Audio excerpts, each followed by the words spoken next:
Greetings and salutations all. Thank you for joining us for this regularly scheduled board meeting on October 9th, 2023. We'll move to roll call, please. Thank you. We'll move to roll call, please. Dr. Thompson.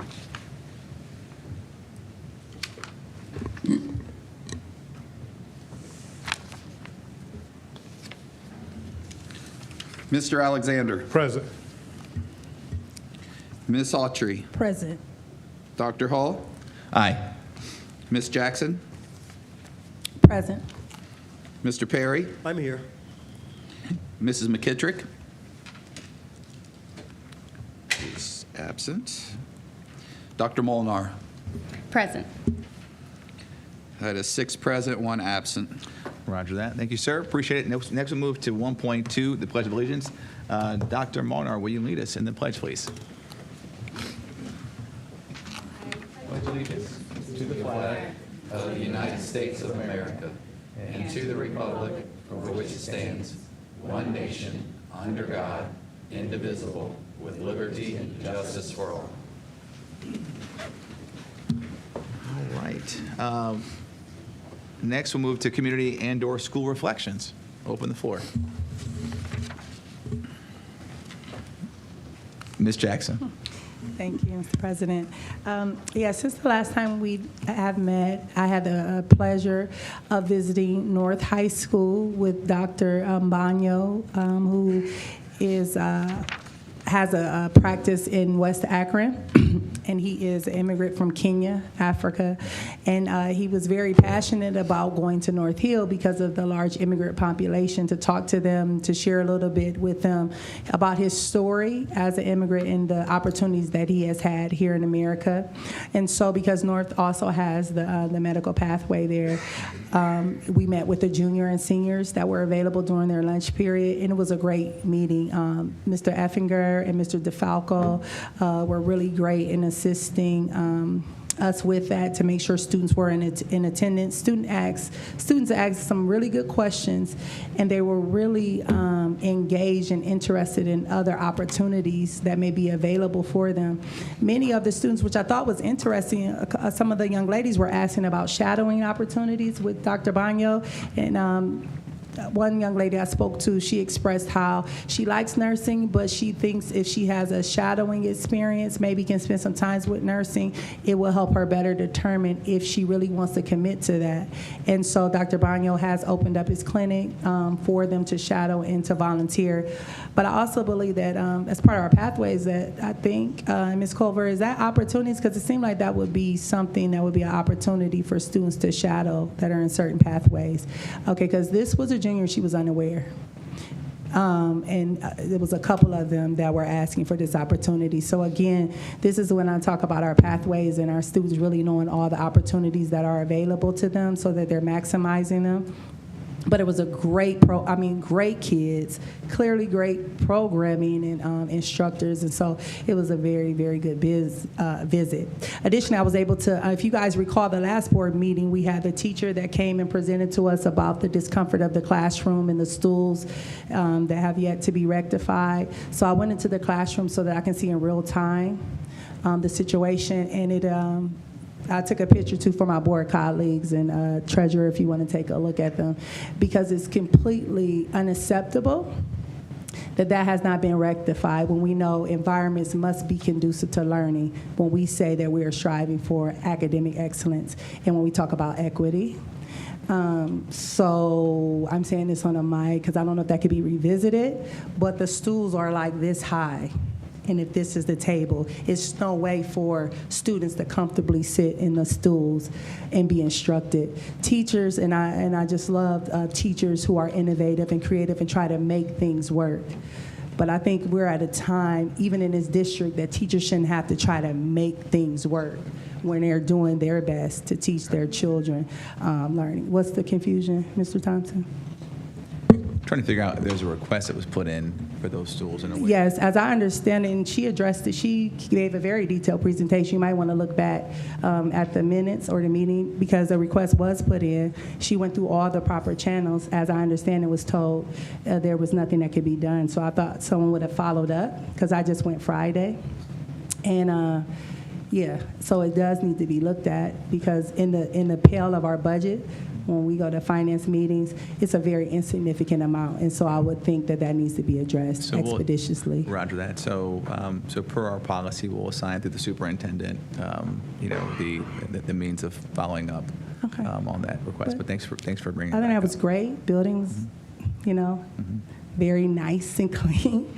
It was just good to be there, and very good energy amongst the staff and the students. So it's just that, and I told them that I would definitely address that, because we do care. And when they come here, we hear, what they're saying, and I think it's important that teachers and students that come to address the board know that their concerns are being heard, but more importantly than being heard, that action steps are being taken to rectify problems, especially when it's dealing with students learning and teachers that are passionate enough to come on their off time to address this board about concerns in their learning environment. So that is what I've done since the last time we met. And again, I want to thank Dr. Bagno. I want to thank the North staff for allowing us the opportunity to address the students as well as the students. And just very quickly, I wasn't aware that we had that it was a population of African migrants. Yeah, and I was unaware. So I met a lot of them as well, and I was like, wow, I did not know this. And so they were very happy to see Dr. Bagno. They were talking Swahili with him, and I thought that was just so cool, because I really was not aware of the population. I also shared some information about the University of Akron, who has been doing some great things of making sure that students were funded if they meet the requirements for Pell Grants. So I told them about that. They were very intrigued about those college opportunities, and they really asked good questions. So again, I want to thank all of the North staff, the students. I told the students I don't take for granted their time, because you know how I feel about time, Mr. President. And you can't get it back, so we maximize our time and we don't waste people's time.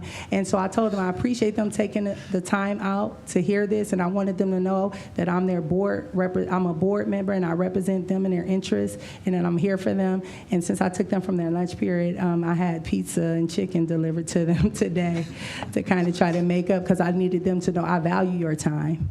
And because I value your time, even though I believe it was beneficial for you, this meeting, you didn't have to come because it was your lunchtime. So thank you, Mr. President, for the time. Roger that. Other community requests and/or reflections? Dr. Marnar. I have 3. The first community reflection is, as I've been talking to more people, I've gotten a lot of feedback on the community and school reflections, and so I've tried to create brief notes so I can get through not every single place I've been. I know that I went some places with some other board members, and hopefully they will share those experiences also. But the 2 main things that I want to talk about today, first of all, last Thursday, October 5th, I went to see Firestone Theater's performance of The Fairest. So people driving around might have seen a bunch of yard signs about that. But it was such a great play. The students are so talented. And I love being an audience member, just being in the artistry, the talent of the student performers, and the crew, the lights, the sound effects. That's just made the performance. And I just enjoy feeling the energy of their hard work and dedication. So shout out to Mr. Zimmerman and all the staff who work tirelessly to make this happen. I think it's actually only a couple more weeks until the next play. They're doing Alicia in the Real World. I think it's like Alice in Wonderland version. Hopefully we see some more yard signs about that. But it's just amazing how much they're doing. It's never stopping there. I think they have 4 more plays already on the docket for just before the musical. So Firestone Theater. And then the next thing I want to talk about is actually during our equity committee meeting last week, Dr. Chapman gave me the opportunity to reflect on a couple of events that we both attended. The community discussion on education with panels from Dreama Whitfield's Scholar Voice Project and addressing critical aspects of education, but from a student perspective. And following this, the discussions continued the next day, various locations across the city facilitated by Project Ujima, where community members reflected together on the student panel and made commitments. And I'm bringing this up now because I do not feel that last week I adequately honored my commitment that I had just made. to amplify the students' voices when I was given the opportunity. So now I would just like to share how impressed I was by the students' enthusiasm and dedication to actively shape their own futures. They were there on a non-school day. It was an instructional improvement day. It was a long instructional improvement day. But when I actually listened and reflected on what they had to say, they gave a critical examination on meaningful learning priorities. And as we are decision makers and the people around this room are decision makers, I just want to list off some of these things that they gave as their learning priorities: self-reflection, relationships, communication, leadership, and followership. They came up with this. They wanted to be better followers also. And I know retired adults that could work on improving these skills. We can all improve on these skills. And our students are sharing with us that relevant real-world learning experiences that are engaging to them, what will engage them in their content, would include opportunities to grow in these skills. And I just wanted to honor my commitment and share that. All right. Thank you, Dr. Monar. Are there other community and/or school reflections? Yes, Mr. Alexander. Yes, as you all know, that I missed the last board meeting, and the reason for that is for a number of years I've had the opportunity to travel to Washington, D.C. to lobby for public education, and so I had that opportunity again during that date and time. It was the Federal Advocacy Conference, they call it. It used to be FRN, Federal Relationship Association Conference. And so this time is a new group of individuals. There were 23 states who were there to lobby for public education for their state associations, for their school districts. And it were 2 days. The first day consisted of sitting in some rooms with some panels, and they were from different organizations, and some from the Senate and some from the Congress, who came in to talk about what was going on in Congress. And a couple of the biggest things were, the most important thing was they were talking about the shutdown and how the shutdown, if the government would have shut down, how that would have trickled down and affected the school districts. And so one of the things that they told us to make sure we advocated for when we went to Capitol Hill is to make sure that we tell them, please, to work on not shutting down the government, because it will have a major effect on our school districts. They also had a couple of House and Senate members who came and spoke to us on the panel discussion. There was questions and answers with that as well. There was one individual from Florida who was there that most people didn't like because we know what has been going on in Congress. So that individual was not really liked. I think a lot of people walked out during that session because they didn't want to hear what was going on. They wanted to make sure that the government did not shut down. And then the second day, we got up and we started our day off where we had a breakfast on Capitol Hill. And after we had breakfast with all the members from the school board associations from Ohio, who were trustees for the state of Ohio, then we had individuals come in from Senator Sherrod Brown's office. He couldn't be there, nor could J.D. Vance, but we had representatives from both of them to come in to speak to us about different things that were going on, to share with us their thoughts and feelings, but also to hear what we were saying about public education and what our thoughts were and how we felt about, school funding, which is one of the things we talked about. We did talk about the government shutdown. We didn't want that to shut down, how it would affect kids and a lot of the kids who would not be able to get food during the shutdown. So we talked about a lot of those things during that time with those two individuals. Then the final piece was we got a chance to go to Congresswoman Sykes' office, and we went there and we met with one of her representatives first of all, and they kind of just talked to us briefly about what was going on. It was a very, very busy day up there in Washington that day. There was a lot going on, and so we were still fortunate, though. We got a chance to talk to her. She was in a committee, and she came out of the committee and came and spoke to us about what we thought and hear our concerns. We know she's an advocate for public education, and so she's there to be, she's in Congress, and she will fight for education for us.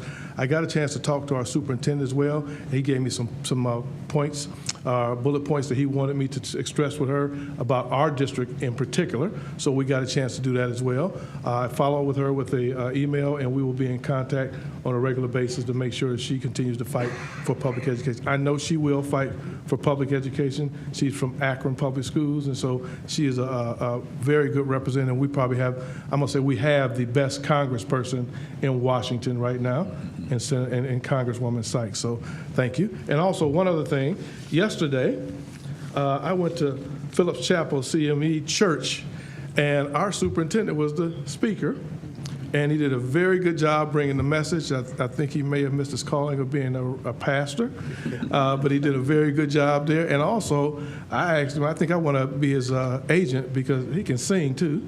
And so he got up there and he sang, he gave a message. People enjoyed it. It was a very, very good day. And when you need that contract, I'm there for you. All right. But he did a very good job. We should be proud of our superintendent. And we got a lot of positive feedback from people who were there at the church yesterday. So thank you. Can we get a little rendition of what you sang yesterday? No? Okay. Maybe in the superintendent's report or something. You can hear it. Thank you, Dr. All right, Roger that. Thank you, Mr. Alexander. Vice President Autry. Thank you, Mr. President. And thank you, Mr. Alexander, for that advocacy. That's really, really important in this time, so I appreciate that.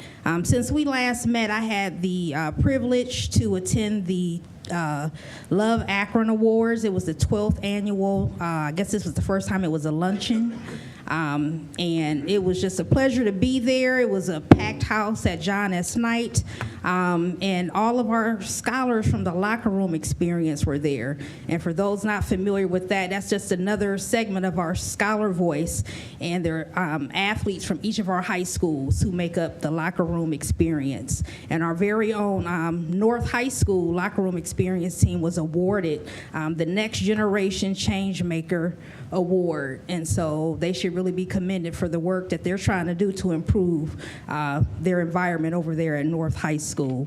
I also sat at the table with the Garfield CLC locker room experience team, and those ladies were wonderful. They invited me out to their volleyball game, which I actually went and attended later on. They happened to be playing my alma mater, Buchtel, and so it was just nice to see those students.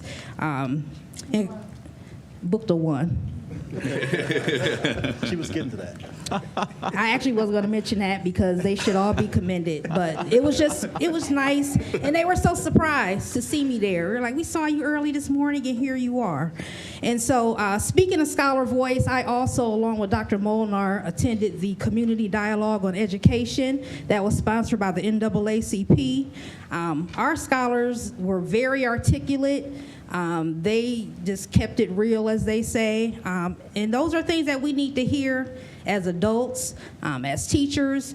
They shared out some things, and sometimes it's hard to hear, but sometimes you have to be quiet and listen.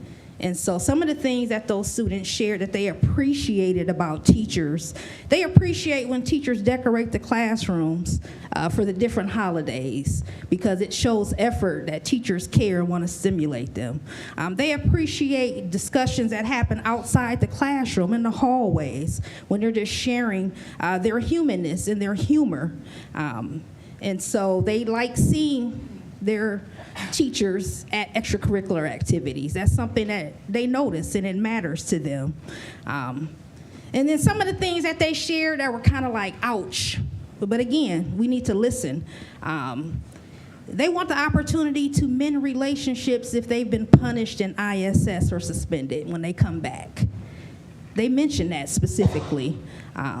They like when teachers recognize if they're having a bad day and don't front them out and embarrass them, but maybe pull them to the side and acknowledge that. And they kept saying repeatedly, several of them said, aren't we worthy of a conversation? They feel blown off sometimes. And then the other thing that they shared is, now that we have these metal detectors and the scanners and the yonder pouches, that sometimes it just feels a little mundane. They go through all of that, and now they're in the classrooms, and now they have this extra time and opportunity to be engaged. And they want to be engaged, but they're kind of feeling like, well, we've done all of these things, now what? We're here, our phones are up, we're safe. So I'm just sharing those things as part of the Scholar Voice, because they're not here right now. Also, since we last met, I was able to visit the I Promise School, and I want to thank Principal Davis and Miss McGee with their resource center over there. Again, they have amazing things going on over there, and it was just nice to be able to visit and be a part of that. And then I want to thank the district for allowing me to be a part of the Leadership Akron Class 40. I was able to attend our Parks and Recreation Day. And it was just amazing. Almost everywhere that we visited, APS had its touch on it. We went to the Sojourner Truth Project. They talked about some of the lessons that APS is, collaborating with them on for other districts to take part in. We visited the Summit Lake, the Reach Center over there, where we have an early learning program, and also a Young Ambassadors Summer Employment Program as well. We visited Jewett Park, which is in East Akron, and it's an amazing little park right in the heart of a residential community that folks came together and just revitalized. It has gardens, and it has a beautiful pavilion built by our very own Buchtel Masonry program. And so, again, it's just a testament to all that APS touches and what we offer our city. And then lastly, as part of my Leadership Akron experience, I was able to be principal for a day, or at least half a day, at KCLC. Thanks to Principal Dozlak and his team over there for welcoming me over there. I got to sit in on the Team IB meeting over there. They worked really, really hard. And also got to witness the power of PTA. They have a beautiful greenhouse over there in which their PTA raised over $25,000 for them to have. And they're going to be having a club coming soon. So there's just no limit to what folks can do when they come together to make something happen for our students. And so that concludes my report. I have a lot to say about my visit over at Buchtel, but I know you guys are coming up on the agenda. But it was a wonderful visit over there at Buchtel in their masonry showcase. Thank you. Thank you, Vice President Autry. Are there other community and/or school reflections? I'll be brief, just to tag team on what Ms. Autry said about the Love Akron luncheon. It was nice. I think somebody made a joke about it being at lunch as opposed to 7 o'clock in the morning. So I also appreciated that change. But it was a wonderful program, and so grateful to see our students recognized. Secondly, I would be remiss if I did not. I know Ms. Autry is the resident athletic person on the board, but I would be remiss if I didn't mention that Mr. Alexander, our alma mater is playing tomorrow night for the City Series Soccer Championship. We're playing against Ellet at Ellet, so I will be there for that and hope to see, regardless of who you're rooting for. I think, as Dr. Monars once said, we all win no matter who wins, but I'll feel a little extra special if North wins. Sorry, so I'll just be winning a little more. # winning just a little bit more. So that's tomorrow night at 5 o'clock at Ellet. And so, again, I know that anytime that we can get people in the community out to see, especially those championship games, I think that's really important as well. I know soccer doesn't get as much of a following as football and basketball, but again, it is a rapidly growing sport here in this community, especially on North Hill as well. So, and the last thing I'll say about that is, what's really amazing about that soccer team at North is that most of those kids don't even speak the same language. And yet they find a way to communicate on the soccer field and come together. And so Coach Emily Johnson's doing a fantastic job out there, and hoping that we'll see a lot of folks out supporting tomorrow evening. So having said that will conclude our community and school reflections. And we're going to go just a tad bit out of order because I want to recognize our Buchtel CLC teachers, and then we'll do requests to address the board. So Dr. Robinson, the con is yours. Thank you, Dr. Hall. Good evening, everyone.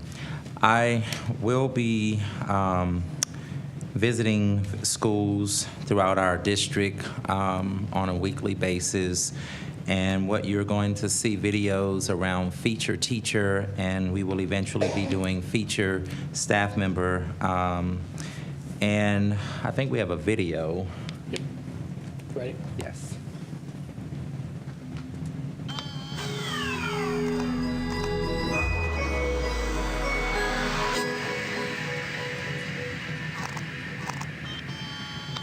My name is Matthew Simpson. I teach the commercial and residential construction and masonry program here at Oakdale High School. This is my 12th year in that position, and I teach 10th, 11th, and 12th grade students. I'm Holly Henderson. I'm the culinary careers instructor at Oakdale CLC, and this is my 5th year with Akron Public Schools. My name is Shannon Marks, and I am a CTE job trainer at Oakdale CLC. We've just partnered with the LIUNA, the Laborers International Union of North America, and the local 894 Laborers Union, and we hosted a student showcase about our partnership with the International Laborers Learn program, and we had roughly 150 students, parents involved. It was a great turnout. Our district has provided a College and Careers Academy set up, so now our students are able to take this 3-year course. Currently have about 80 students in my program, and my students earn 3 credentials. They get their Serve Safe Manager, Serve Safe Food Handler, and they also get their Pro Start credential, which gets them to their 12 points for graduation. I support the LI, which is the Summa Health Academy of Innovation and Leadership Pathways. Laborers industry,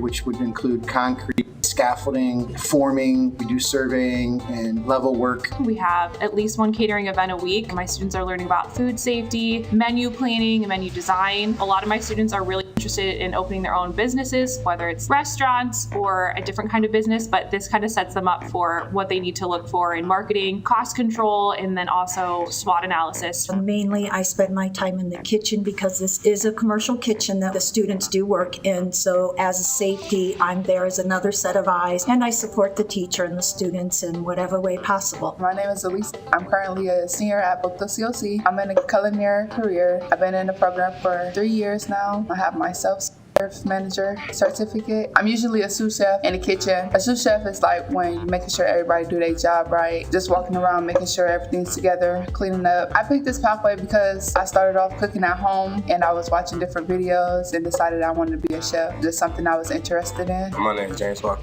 I'm a student at Oakdale. I'm in the masonry program recently where we showcased our work. We had flower pots that we made out of concrete. We had tiles. We had a whole backyard setting. It took us about 2 weeks.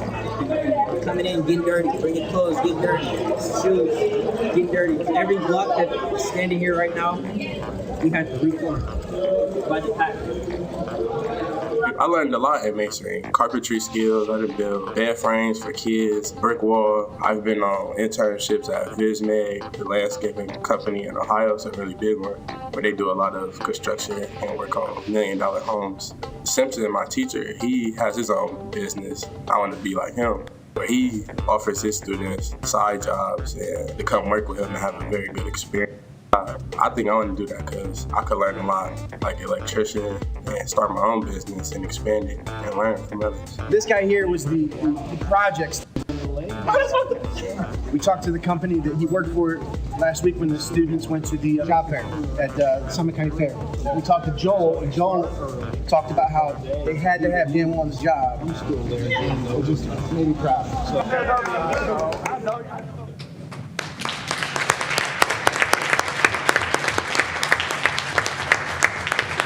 So I would like to thank our construction and masonry teacher, Mr. Simpson, and our culinary teachers, Ms. Marks and Ms. Henderson.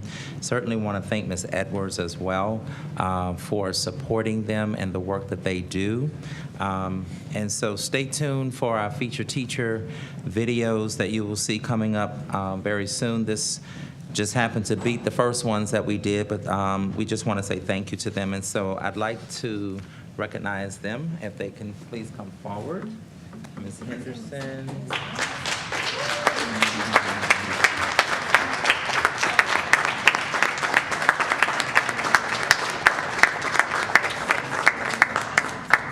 Yes. And we will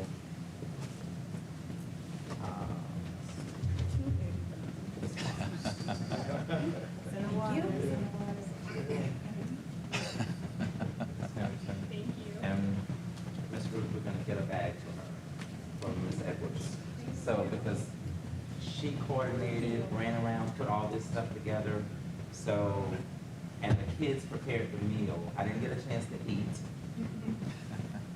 But the next time I'm not gonna be cute, I'm gonna eat. I was trying to make sure everybody, but they cooked real food. I mean, like real food.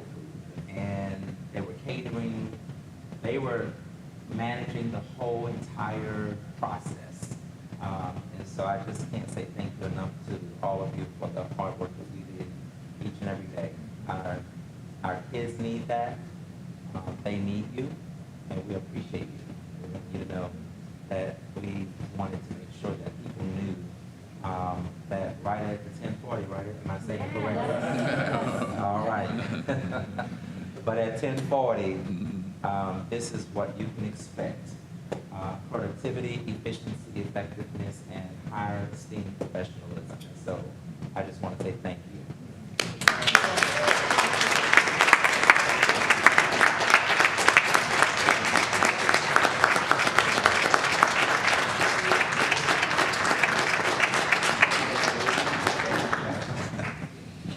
And Superintendent, I just wanted to add, because, you know, I had Booked as my cluster for 2 years. This year I'm in a classroom, and so I haven't been out as much because I'm teaching math as well as being the principal, because, you know, it's hard to find people.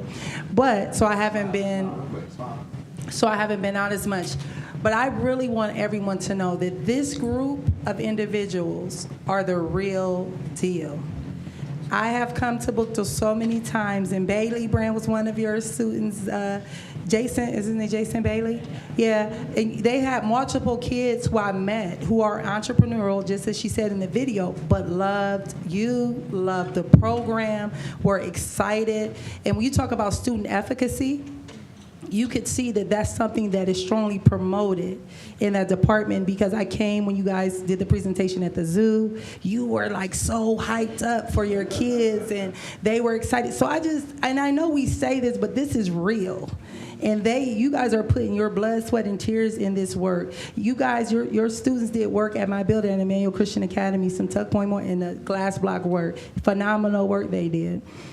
You are the truth, Ms. Edwards. I contact you anytime someone calls me about entrepreneurship and how to expand it through the district. I've tried other modalities of communicating that, but you've been the best resource to just pass someone on, and everyone has been excited because you are the real deal to make sure our kids get this access. So I do want to thank you all. And very quickly, as far as Masonry, because I know they do good work, I thought about the program today, as a matter of fact, as I was looking through the agenda, because I see that there's it's something in business affairs for masonry work at Booked, and I said, why would not the masonry teacher and some of his kids get this work? It's up to $30,000, and you can do it out of school off of your APS time, because to me, that makes more sense than us contracting it out to the contractor that's on his business affairs. So I thought I'd say that on the mic, because to me, that makes sense. Because it's our own, they get to see pride in their work at their school, what they're doing. You're the real deal. You're giving these kids opportunities. A kid said he wanted to be like you. Let's get it. That's real. Why? Because you're modeling the way. You can't make that up. People can say stuff and try to do cute things, but you know a tree by its fruit. Your students are your fruit. And I truly thank you all. And I had to say it on the mic because I know that you are the real deal. Thank you.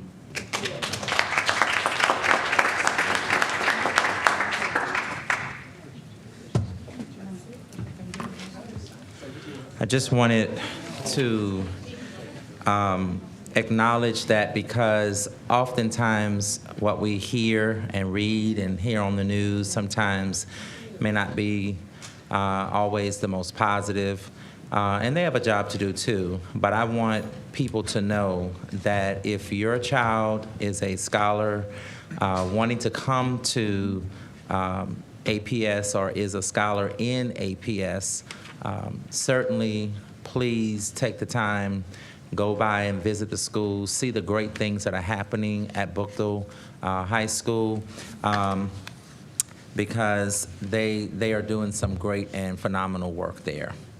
Thank you. Yes, Vice President Autry. Yeah. Okay. I just wanted to quickly also share that the Leona Union is 500,000 strong. Those national union leaders were there at 1040, presenting this opportunity to enhance what they were already doing in this program. And Buchtel is one of 7 schools in the country who has this curriculum. So the students have a direct apprenticeship right out of high school, making $21 an hour plus benefits, and the opportunity to make 6 figures a few years after that. So that is something we have great to offer here in APS. I just wanted to also recognize, I'm not sure if I don't think he's here, but Mr. Ryan Rittenhouse. Ryan's work has tremendously doubled since I came on board.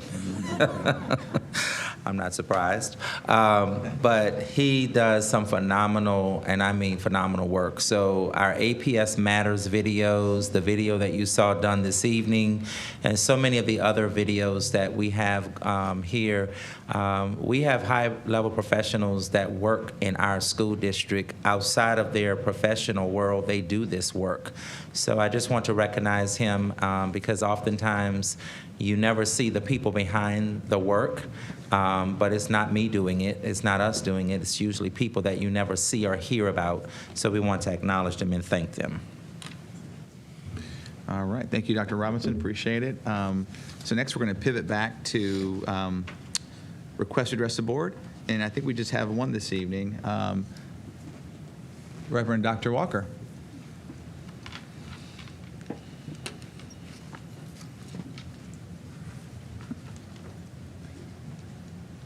Good evening, Mr. Superintendent and President and Vice President and members of the board.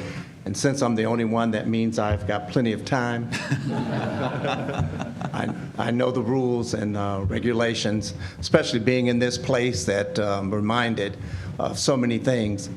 What I first wanted to say, and as I said it the other day at KCLC where there were candidates, we had a candidates forum, and I'm grateful for the superintendent, president, and others who were there. I commend you for your work, for your labor. Being a school board member is not an easy job, and I appreciate the work that you're doing.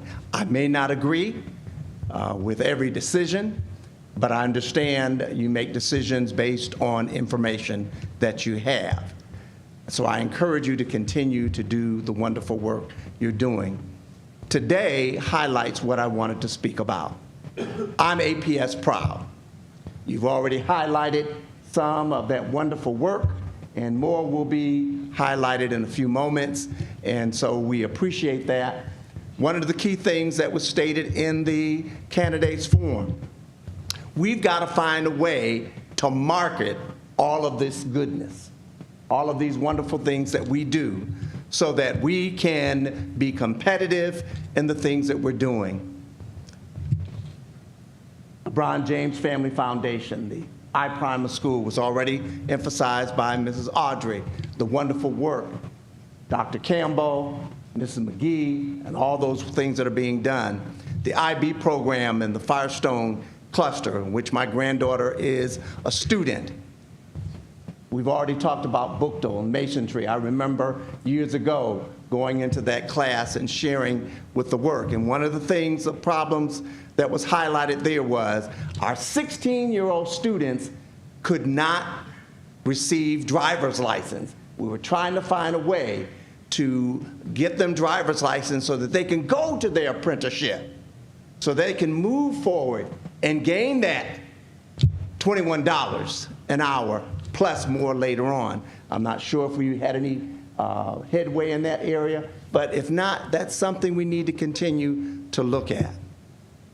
The key point for my being here tonight is I'm APS proud, and for that reason, I implore and encourage this board to consider as soon as possible to put a levy on the ballot. I know it's not an easy thing to think about.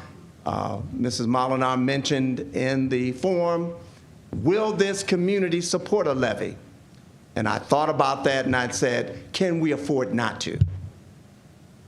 Look at all the wonderful things that are before us. We can't afford not to. The treasurer has shared with you on numerous occasions where we are. We may be on a solid road now, but we need to make sure that we have a levy to take care of our day-to-day expenses, but also the possibility of a levy that will take care of meeting our physical plant needs, i.e. North. You've already lifted that up in the wonderful work Mrs. Jackson already lifted up. So I'm APS proud. I support the levy. I support what you're doing. When you're not where I think you should be, I whisper in your ear, and many of you know that. I don't have any problem calling you up and talking with you and sharing. I've had the opportunity to sit down privately with the superintendent and hope to continue to do that. I could say a whole lot of negative things, but I'm not about that. I'm about us moving forward in a positive manner because we have too much to be proud about. And so I'm APS proud. Thank you.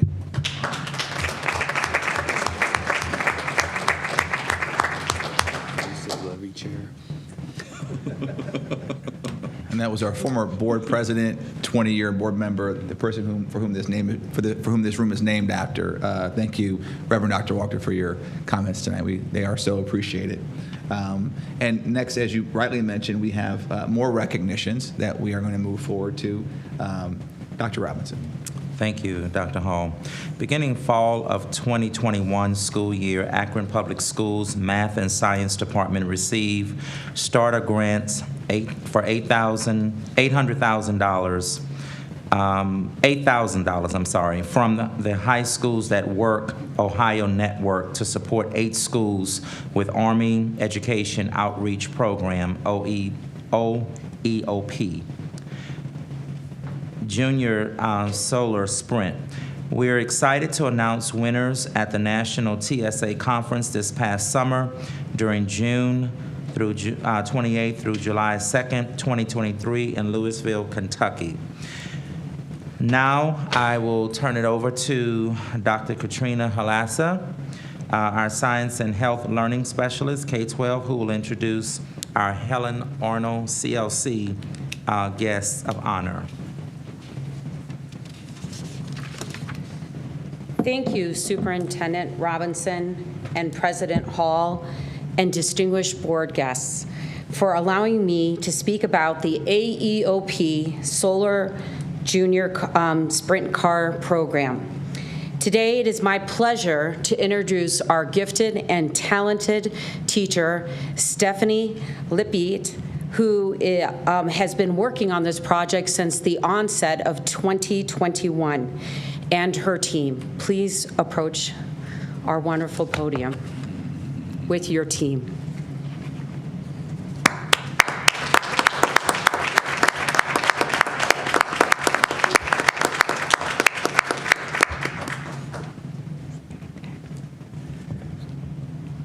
Thank you, Dr. Halassa. I want to thank my Helen Arnold staff and leadership of our principal, Mrs. LaMonica Davis, who's in the front row supporting us. And most importantly, for Mrs. Gator, can you please stand up? And Mrs. Graves, who's not here right now, she's working, who are the mothers of these scholars. They trusted us and provided amazing support as they attended the national competition in Louisville, Kentucky.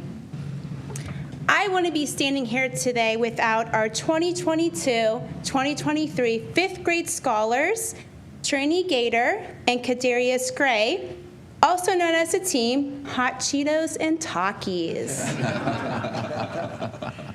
The journey began when APS District had its own competition in May of last year with 163 cars across 8 schools, and our team, Hot Cheetos and Takis, placed first with a time of 5.27 seconds.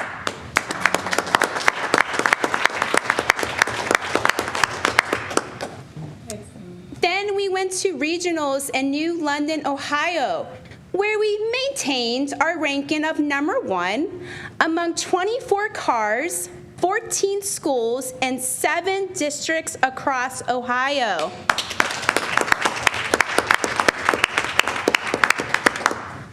This summer, we became national winners. We ranked 5 out of 70 in the final car race, and overall ranked 8 out of 70 for the written, oral, and race components.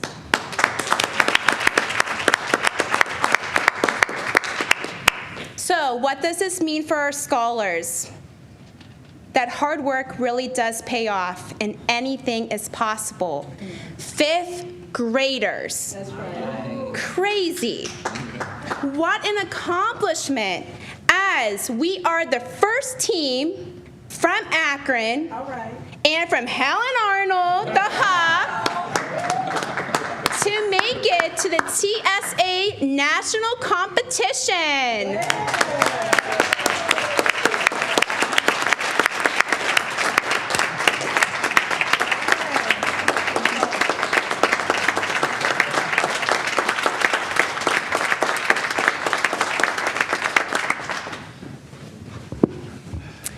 I know these 2 scholars have a great future ahead of him, as I was fortunate enough to be their gifted teacher for 3 years. My hope is from this experience that they continue to try new and difficult things and to not be afraid to show their strengths in academics. Academics, I know we always hear about athletes and athletics. I am all here for academics, and I'm so proud of them.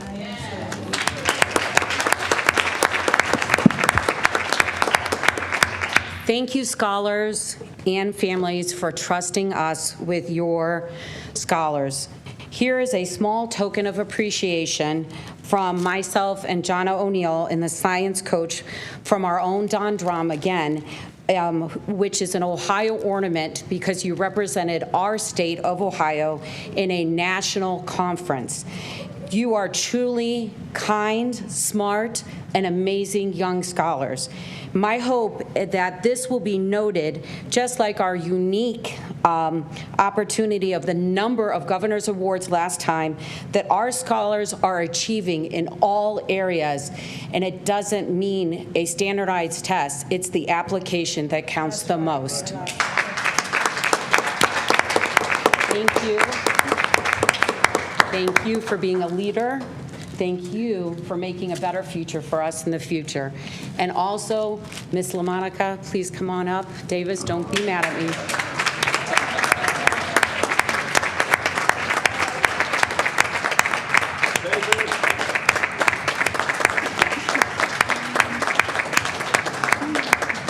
We're a family. Thank you. That's right, I love you.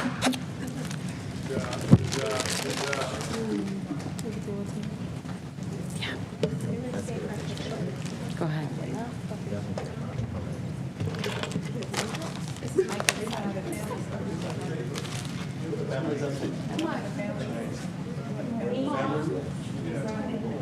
Yep. Grandma, nope, it doesn't count. Yep, up here. Family, let's move forward. Why do you have to give me that look? Not allowed. You need to.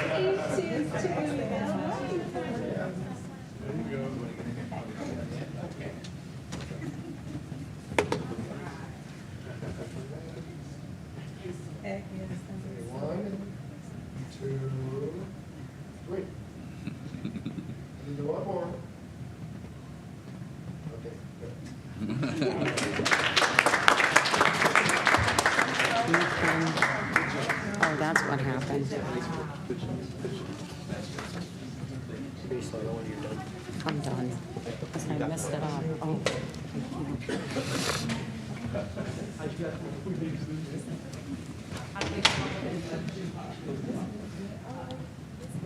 let the scholars speak. Come on.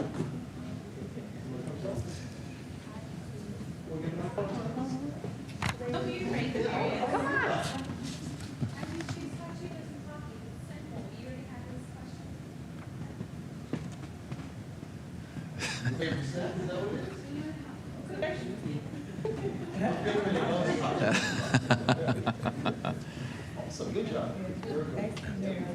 Congratulations again. Yeah, thank you.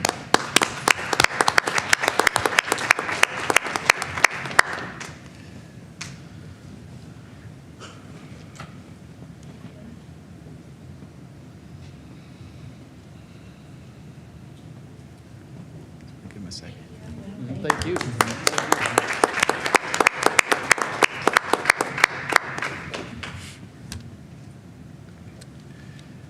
So, Dr. Thompson, you get to follow that.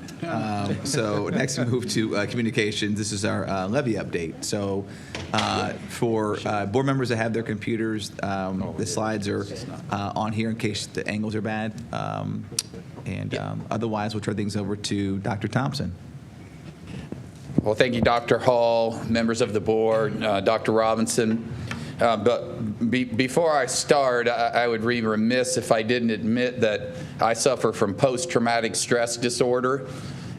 It is not from military deployments. It is from years of being an administrator and the angst that comes to you when someone walks to the podium to talk about a subject that you know you're going to talk about.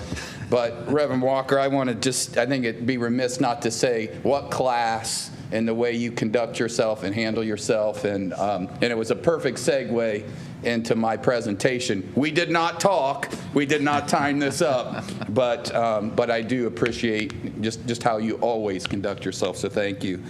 So we're talking about levy impacts.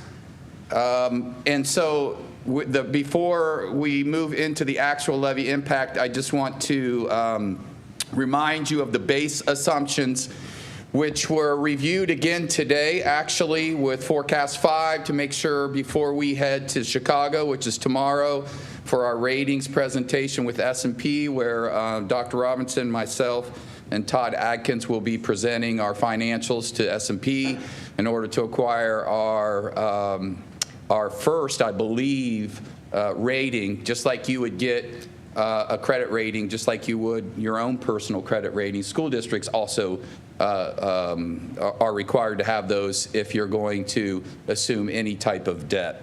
So this includes ESSER expenses coming back to the general fund.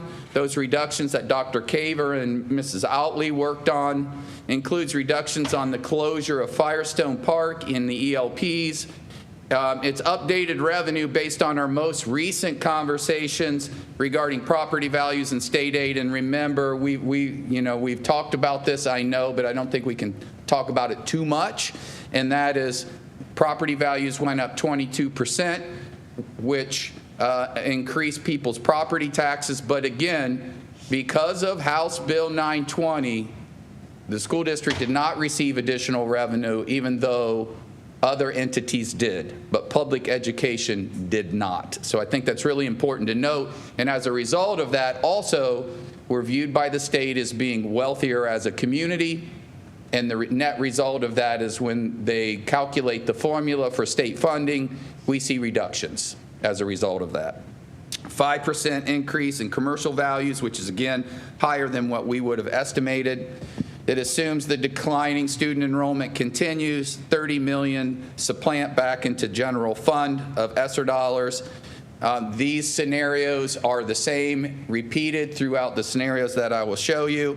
And each scenario I show you, also know that the debt schedule, not for proposed north, but rather the project we're moving forward on and presenting on tomorrow is the Kenmore project. That's baked in all of these scenarios. So the funding payments for that are shown, and then 15 million or 4% reduction in overall expenditures.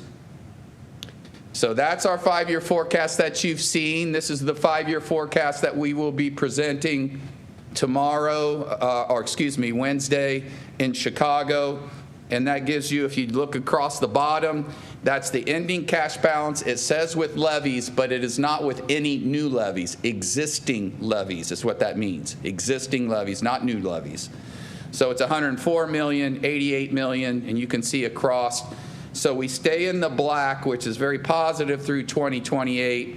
But obviously, to Reverend Walker's point, to others, that's certainly moving in the wrong direction. We're in deficit spending. And if we don't do something about it, we will find ourselves not on the solid path that we currently stand on. Also, I think it's important to note this, when I show passage of levies, that's not assuming pass in this fiscal year, but it's assuming passing in the following fiscal year. So if we passed a year earlier, when you pass a levy, whatever fiscal year you pass in, you get a half collection in that January, and then the following year you receive a full collection. So it's delayed, and receiving money is delayed, but what is modeled is not passage in 24, rather passage in 25, fiscal year 25. So the 5-year forecast with the levy passage includes all those base assumptions from that 5-year forecast. It's a 1.7 mil PI levy, a 7.2 mil general operating levy combined. That's one vote. You can separate them out if the board chooses to. My recommendation, Dr. Robinson's recommendation would be that would be one vote. It's either up or it's down for both the 1.7 and the 7.2. That's consistent with the amount passed in our last levy in 2013. That would generate roughly $27 million a year in both accounts. The scenario I'm about to show you, that impact on the 5-year forecast does not include North. So there's no COPS deal for North on this first. It's just if you pass those levies, that levy, what would it do? And you can see across the bottom, really focus on that 2028 number, goes from a $2 million carryover to a $71 million carryover. So it substantially changes our 5-year forecast and our financial outlook to pass a levy. The next scenario includes that base assumption, again, off that 5-year forecast, the same 1.7 mil, everything the same, except for this scenario includes the fund using the $1.7 million to fund a construction of a new North High School. I added $5 million onto our earlier projections just for good measure, because we know that inflation is hitting us and hitting us pretty hard. So it includes an additional $5 million. So the difference in this construction project versus the first construction project, the one we're currently about to begin, that project cobbles money together from different areas. It's not fully funded by a COPS deal. This deal would be fully funded COPS deal. So remember, if you look back, keep that number, $71,600,000 in mind. So again, all those hold true. This is with a new North High School, and you're at pretty close to $50 million in 2028.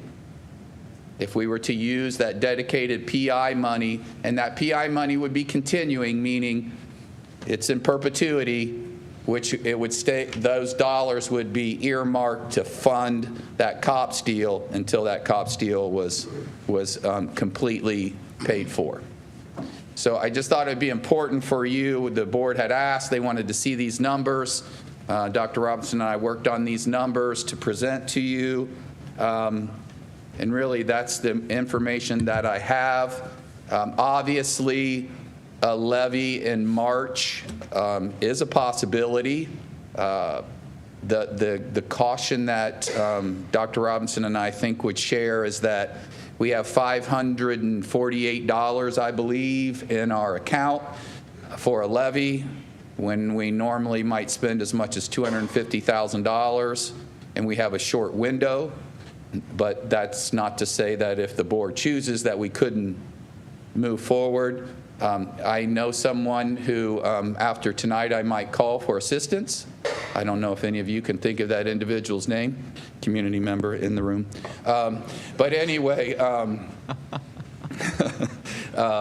that's kind of where we're at. And so if we want to move forward for March 19th, then we have to move on this in November, and we would need to start very quickly in terms of organizing And Dr. Robinson and I have had some conversations about how we might frame it and how we might put that committee together, but we haven't, to my knowledge, taken any steps to do that formally. So, questions? Yes, sir. Just one comment, I guess, / question. I think it's very important as we show these numbers and the public looks at these numbers to recall that I believe we discussed our monthly expenses are around $12 million, right? For APS, for our 30 million. 30 million, wrong numbers, even more. So we look at these numbers at 104 million ending cash balance for next year. You know, that's not a lot of money if you think about it. I mean, that's 4 months basically of expenses. And then we get down to the previous, one of the previous slides in 28, it was 2 million, which is obviously not even just a fraction of just 1 month of expenses for APS. It'd be very dangerous. $2 million could be a roof repair. Yeah, I just want, because we look at these numbers and we say, okay, well, $2 million. Yeah. But it's not $2 million. You can run a big corporation and that's a fraction of 1 month's expenses. Yeah. So it's very important for the public to realize that you look at these numbers and we're talking about, barely having enough for a few months at a time. That's right. But that's stable though. And it's very important for us to keep the levy on our focus and our forefront of our mind every single time we have a meeting, for sure. The other thing was, I know you mentioned we haven't had a levy in years, and we talked about the fact that property values have gone up, and the property, taxes have gone up. We don't see that money, though. That's correct. I want to reiterate that. We don't get that money because property taxes went up. That's not what we get. So this is separate and apart from those 22% of property taxes being raised. And again, I agree with you 100% that it is certainly not a point we need to emphasize that most people don't understand. And the analogy that I always use is we talked about those block layers coming out at $21 an hour and then eventually making 6 figures. Yeah. Well, $21 an hour might not sound so great if for 10 years in a row. What if I said, you can be a block layer, 10 years from now, you're still going to be making $21 an hour? That wouldn't be so enticing, would it? Well, that's what House Bill 920 does, piece of legislation that's codified in the Ohio Constitution. It's been in place since 1976, does to public education. It freezes our revenue from local property taxes in perpetuity. So it really puts public schools in a very, very difficult spot. And that's legislation that I doubt could be overturned. I'm confident it could not be overturned, at least in our current political environment. Great. Thank you. Mr. Alexander. I have a couple questions. We definitely do need a levy. We're going to have a levy. If not, we're going to start cutting into bone, which we almost had to do years ago when we had to pass a levy. I was wondering, have we talked to our corporate partners who will help fund some of this here to see where they're at with the levy and hopefully get them on our side if we're going to try to pass this levy to get them to be with us and support us on that. Also, have we thought about, or we have anybody who's going to chair or who lead this levy campaign, because that's going to be important, because we're talking about March, and that's a short period of time, and a lot of work that needs to be done. So I was wondering, have we thought about that, or we already have that information or those individuals pieces in place, or are we just working on them? So thank you, Ms. Alexander. Dr. Thompson and I have had numerous discussions around that, and right now, definitively, the answer would be no. We are speculating as to people that we would ask to sort of lead that, and so the scenario that I came up with is that we're going to need power players that sort of serve at that top tier, and then from there, those persons or that person or those people would help to generate those that would be in that second layer and second tier that would be spread across our geographical area of our Akron City Public Schools and in a very diverse way, multiplicity of ways that we would that second tier would need to be. And so I have had some discussions with some people, And surprisingly, they are, some are for, some are against a levy, but what they are asking is that we would look at it in November and not in March, given the time and everything that needs to go with it and that needs to be done. So that's kind of been the discussion that Dr. Thompson and I have had as early as last week around this.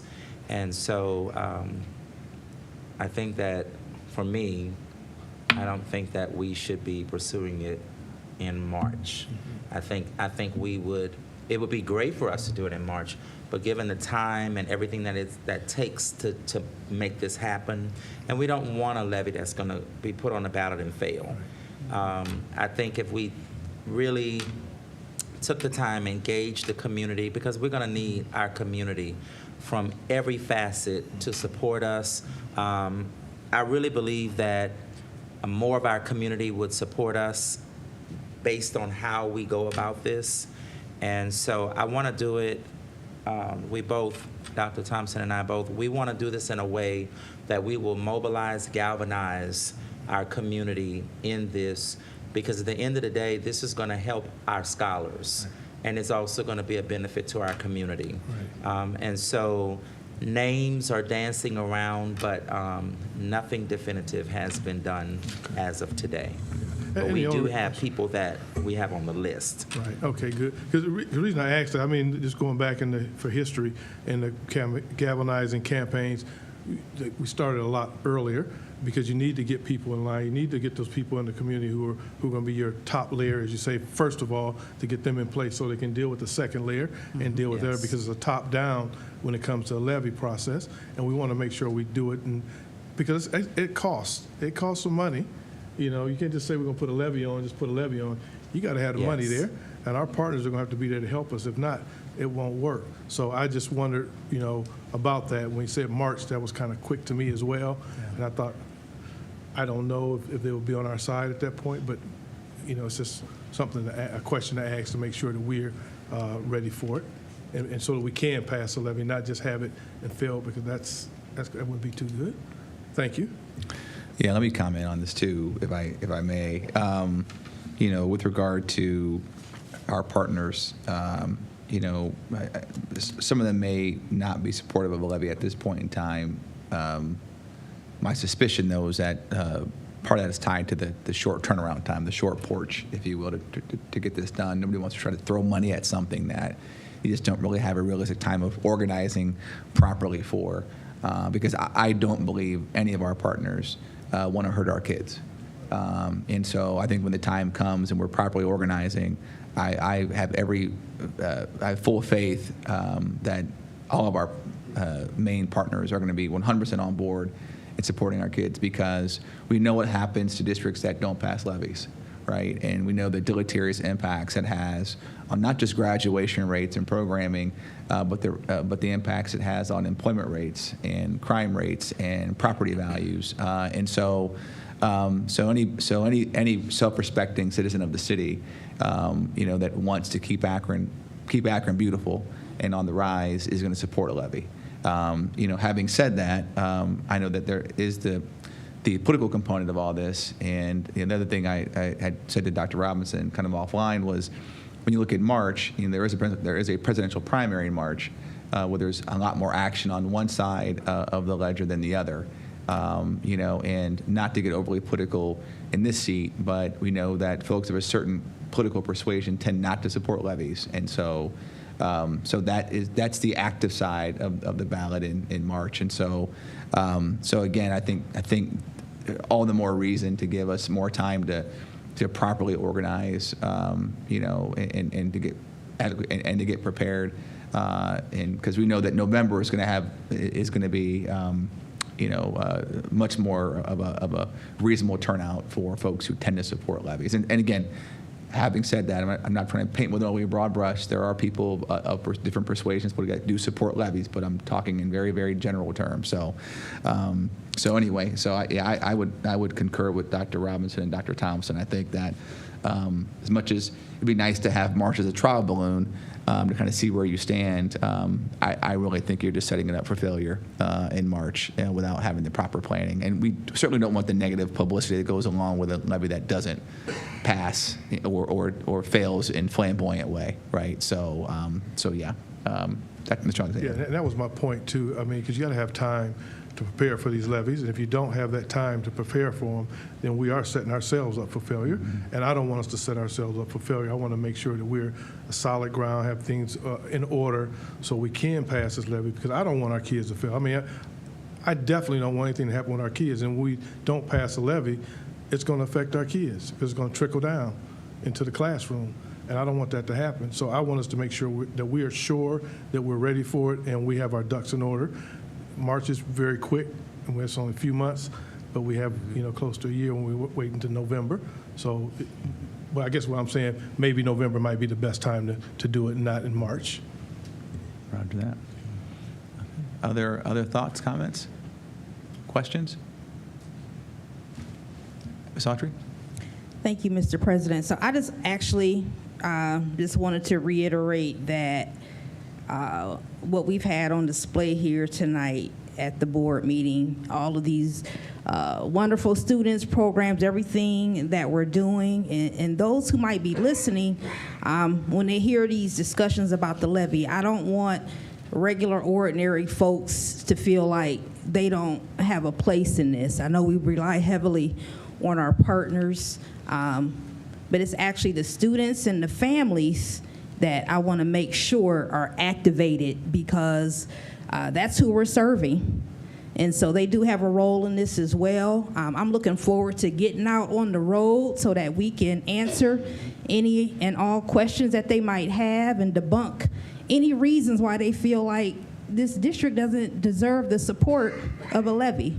And so I just wanted to say that out loud, because I'm not too far removed from being on the, before I got to this seat and having misunderstandings about, levies and how schools are funded. And I just think it's really important that we take this show on the road.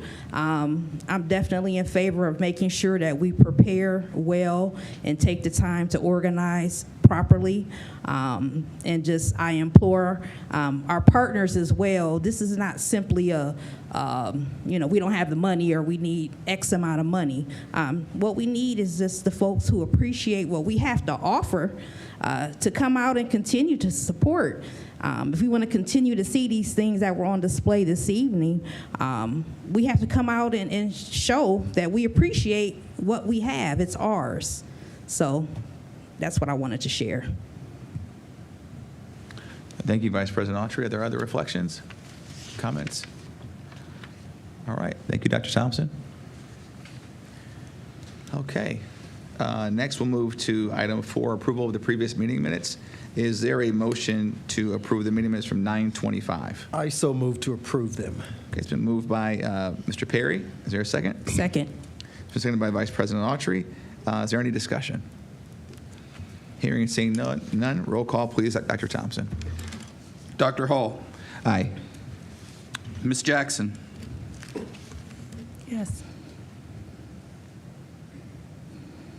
We didn't hear you. Oh. Yes. Okay. Sorry, I didn't hear you. Mr. Perry. Yes. Dr. Molinar. Yes. Mr. Alexander. Abstain, I wasn't here. Thank you. Okay. Ms. Autry. Yes. Motion carries 5-0, 1 absence, 1 abstention. Roger that. Next, we'll move to personal recommendations, items 5 through 16. Dr. Robinson. Thank you, President Hall. In the approval of this section here, I want to recognize one who has been a huge fixture here in the Akron Public Schools. Although she is transitioning out, the good thing is that we will at least be able to get a chance to still work with her in a multiplicity of ways. And so I'm going to be nice and put her recommendation on the table for Ms. Rachel Tech.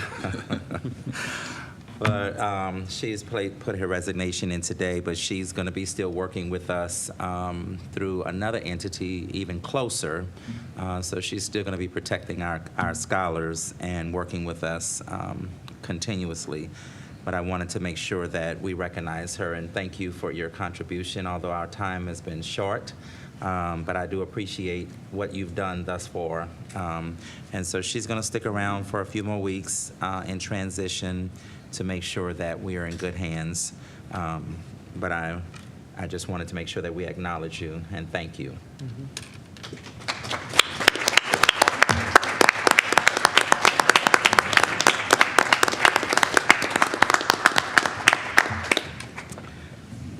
I also want to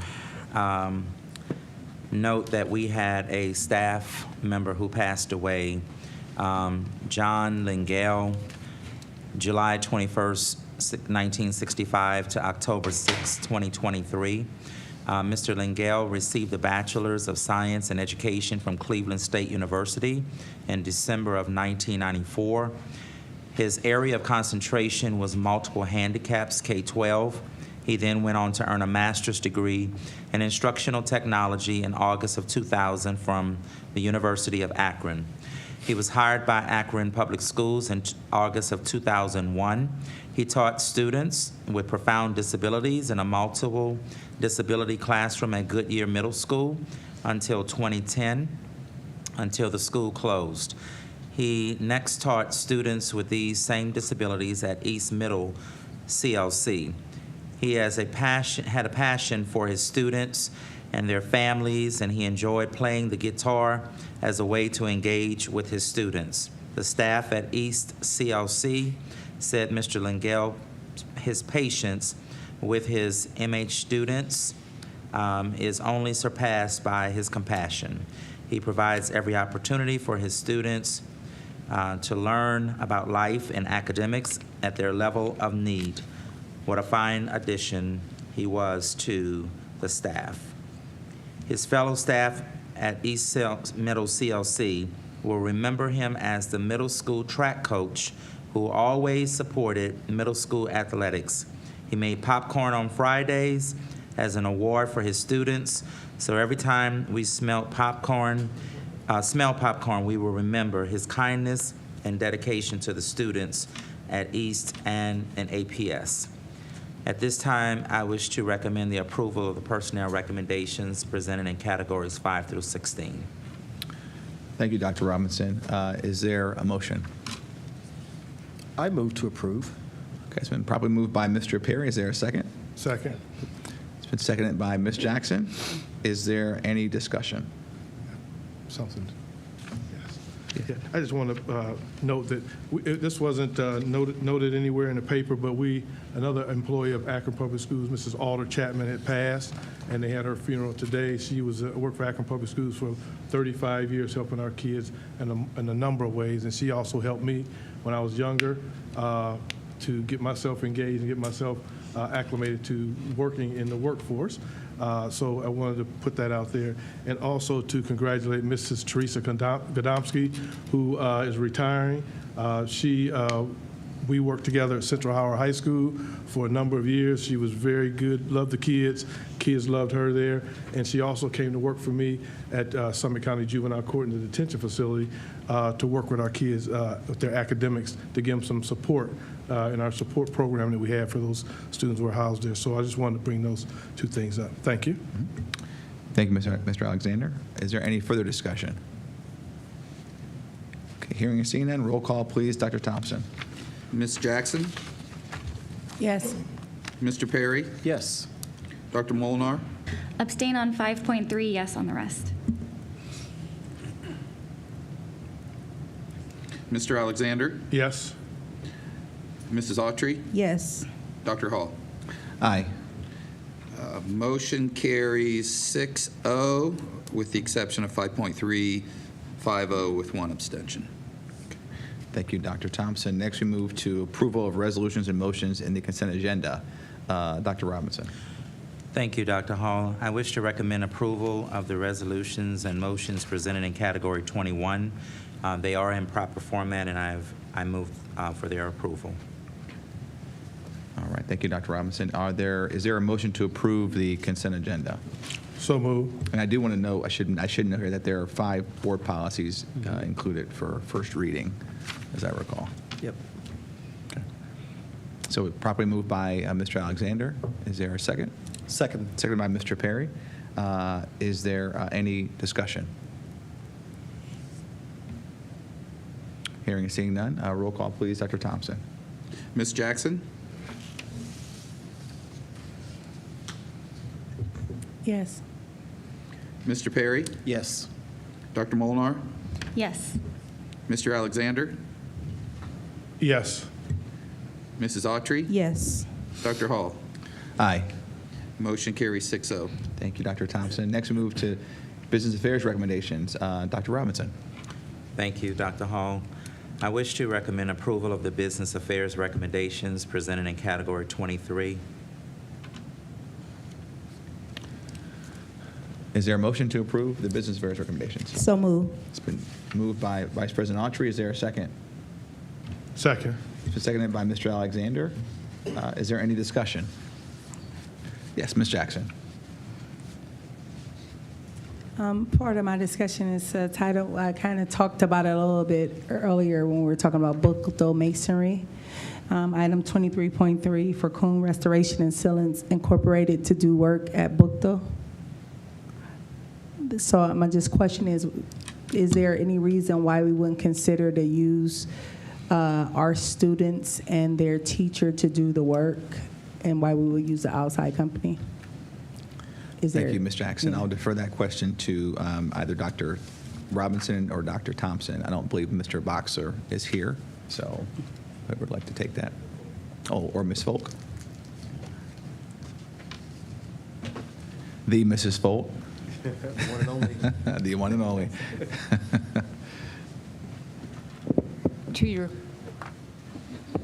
There we go. To your question, this is very specific block glass work. This is a restoration that has a specific requirement to be done. It could certainly be something the students could observe, but they cannot do it to the level that it needs to be done. This vendor had to be secured to remediate the work that needs to be done to correct this maintenance requirement.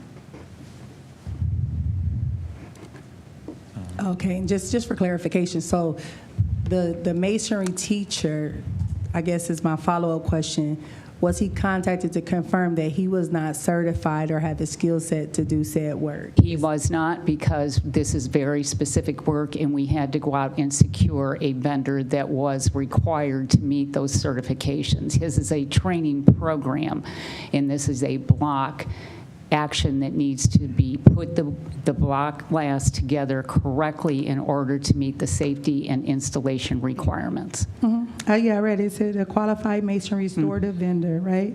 And It is a restorative vendor. Yeah. It's just not a normal issue. It's the fact that we have to restore the glass itself that was originally put in there under the standards that meet the safety requirements.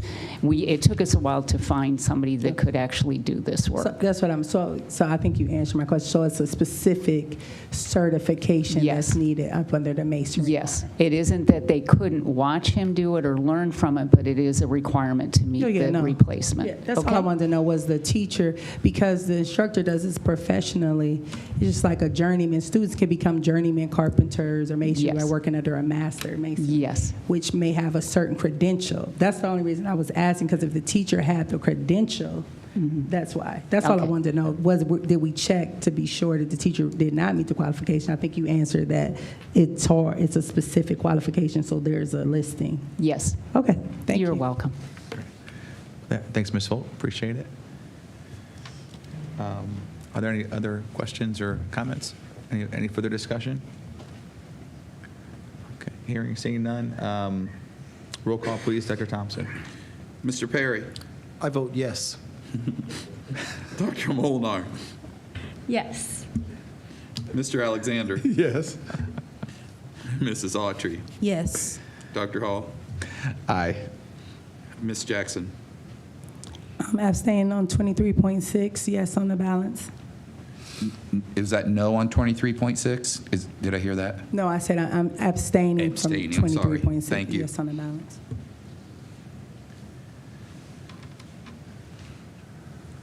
So motion carries 6-0 with one abstention on 23.6.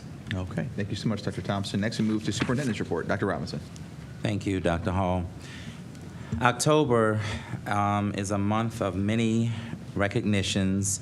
We certainly want to thank our principals, our school leaders for all that they do. I don't just say this in words, but it really is intentional that we thank them for everything that they do. Having been a building level principal, worked at many levels, it is not not an easy job, but it's also a thankless job. And so I thank them for the work that they do sincerely each and every day. It's also National Book Month, and we want to continue to promote, as literacy is one of our big rocks. National Bullying Prevention Month, and certainly we want to continue, as the team is working very diligently and very hard, we want to continue to do more work around bullying. Our custodians, thank you so much.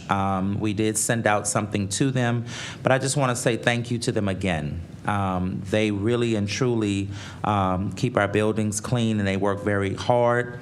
And many times, sometimes they go unrecognized, and so we want to thank them. World Teacher Day, which we are so appreciative for our teachers. It's National Instructional Coaches Day, and we want to thank them for the work that they do as well. National Bosses Day on the 16th. I'm thanking mine in advance. A National School Bus Safety Week, and we certainly do want to say thank you to our bus operators. If it wouldn't be for them, our children would not get to and from school safely. I want to congratulate Principal Amanda Morgan for receiving a letter from Representative Tavia Golinsky for Tavia, sorry. Thank you for the correction. For STEM Middle, for the exemplary State of Ohio school report card. And so I did go over by the school the other day for featured teachers, so you'll see one of those professionals being recognized. Kelly Kreitz for receiving the highest honor a school psychologist in Ohio can receive, the Ohio School Psychologist of the Year Award by the Ohio School Psychologists Association, OSPA. And we want to say thank you.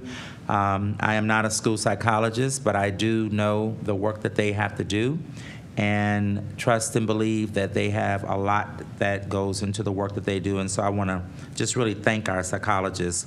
Dr. Ashley Johnson for receiving the Ohio School Psychologists Association's Early Career Award. Mr. Toby Lichty Clifford, who's just tearing it up this year, for being awarded the Teacher of the Year. And so at the Summit ESC Education Celebration on Thursday, October 5th, for the ELP program. So we want to thank him for the work that he does. Cindy Price, who was named the top math teacher in the state of Ohio. So we want to thank her immensely, and I will be talking with her very soon. I want to hear from her things that we could use across our district to make us #1 in the state of Ohio. Special thanks to our think tank and cabinet who have been working quite diligently on our strategic plan, the Blueprint for Excellence, and so I am driving them nuts, but they are doing the work, and really I appreciate all that they do, and it's a lot that you don't see that they're doing, but I do appreciate it. Our Be Kind for tonight, which is Be Kind 330, An incredible week of kindness happened at NIFSTEM Middle School. As a part of their School Spirit Week, they focused on cultivating kindness. With each Spirit Day activity, there was also a kindness activity. On the screen, thank you. You will see some of the kindness activities that took place, from giving compliments to saying hello to someone new. Kindness Week is a perfect example of creating a culture of empathy, unity, and positivity among students and staff. We applaud the school counseling department and the entire NIFSTEM staff for organizing this kindness event. Thank you for your commitment to nurturing not only brilliant minds, but also compassionate hearts. I want to thank the pastor, Reverend Dr. McIntosh at Phillips Chapel CME Church, and I think it's Miss Davis. Am I correct? Is it Miss Davis? What's her name, Miss Davis? That works here, retired principal. Green. Miss Green, I'm sorry. Yes, Miss Green, who I just had a blast talking with her. She was telling me about the good old days and when she was a principal at Perkins Middle School, which we now know as Buchtel Middle, right? And so I want to thank them for allowing me the opportunity to come and speak on yesterday. And also the Love Akron program with our scholar voices, our student voices. They did an awesome job. I was not able to stay for the entire program, but thank you to them. And that completes my report, Mr. President. Thank you. Thank you, Dr. Robinson. Are there any questions? If I recall, we're supposed to sing for us in that report? Sorry, I'm having throat problems. Oh, okay. Maybe next time. All right. I was looking forward to a rendition of Swing Low, Sweet Chariot or something, but okay, maybe next time then. Next time,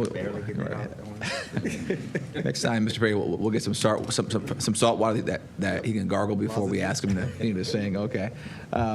So next we'll move to, I don't know how to follow that, but next we'll move to President's Report. I just want to just talk briefly about an opportunity I had over the weekend and how it ties in with Akron Public Schools. So I had a chance to be part of a group that was invited to come tour Kenmore Boulevard over the weekend.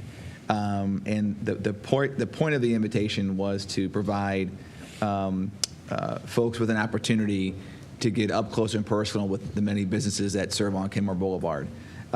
Businesses, and I just want to name a couple of them. And Ms. Jackson just had to step out. I know that she's really a big advocate of entrepreneurial activities. And there are so many brand new restaurants and eateries that are on the boulevard, some of which the board has actually sampled. The Night Owl, we've sampled the Night Owl several times after executive session, courtesy of Ms. Ryman and her excellent taste in cuisine.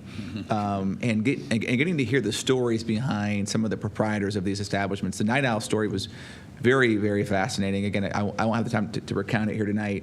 But the point being that you have places like Marigold Soul and Lay's Guitar Shop and the Rialto Theater, which has been restored the last 7 or 8 years. Pierre's Pizza Shop, the gentleman that runs that shop was in New York on 9/11. He ran a deli in New York that serviced police officers and fire department and firefighters, and was one of the folks who was a volunteer that was climbing through rubble in 9/11 looking for survivors and remains of folks who had passed away. That gentleman moved his family here and is still here and still making it on Kenmore Boulevard in his pizza shop. There's a brand new dance studio that opened on Kenmore Boulevard. So some of you may remember Etta Mae Smith, who was there for a very, very long time in Kenmore. So when she left that, there was no dance options there, right? So there's a new studio that's there. There's a new coffee and tea place. There's the ongoing comic book shop, and there's game shops. There's now a new cat rescue place that happens to serve wine called Whiskers and Wine. So they don't have a liquor license yet, so it's just Whiskers at this point.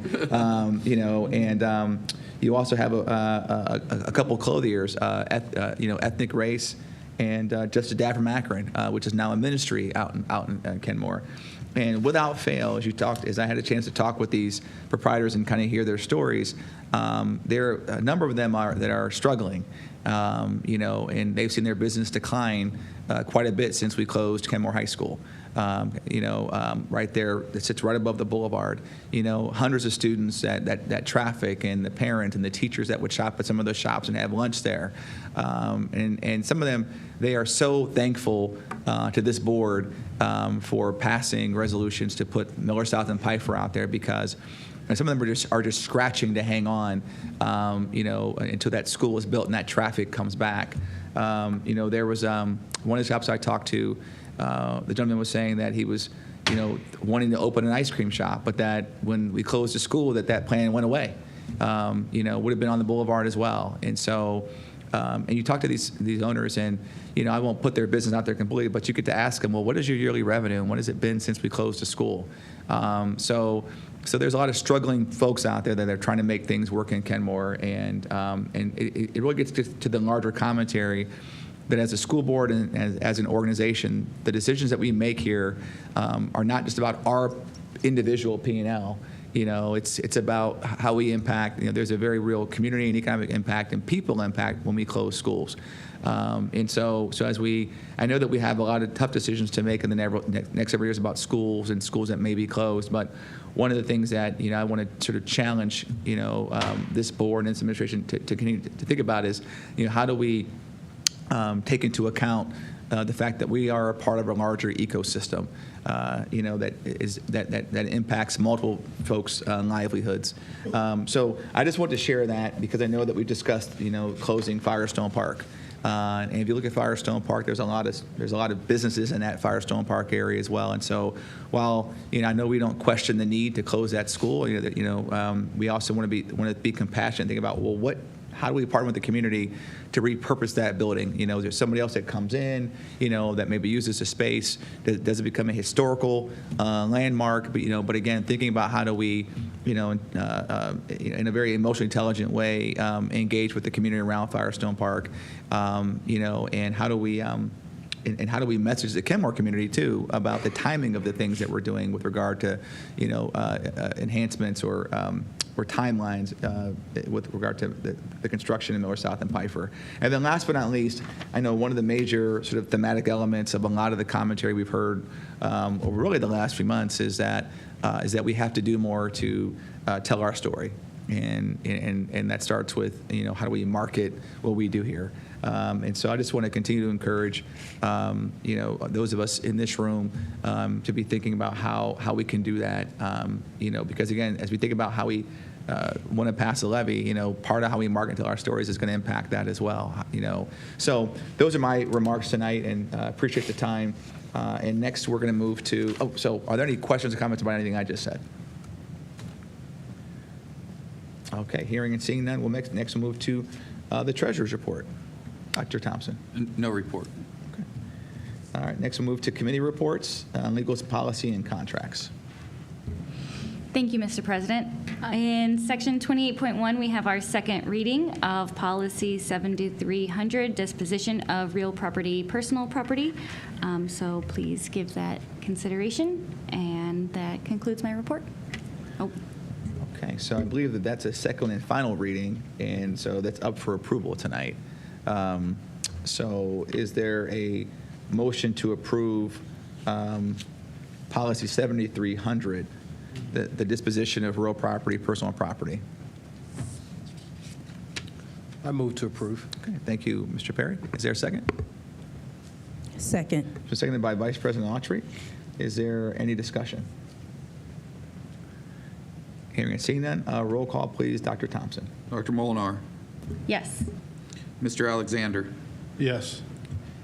Mrs. Autry. Yes. Dr. Hall. Aye. Ms. Jackson. Yes. Mr. Perry. Yes. Motion carries 6-0. Okay. Next, we'll move to the Finance and Capital Management Committee. Ms. Vice President Autry. No report. No report. Okay. Next, we'll move to instructional policy. No report. No report. And last but not least, equity. So we did meet, I'm sorry. We did meet last week, and we talked about a few different things. One of them was that we got a lot of great feedback in our survey that was sent out. A lot of great people responded. There were some positive things that were said.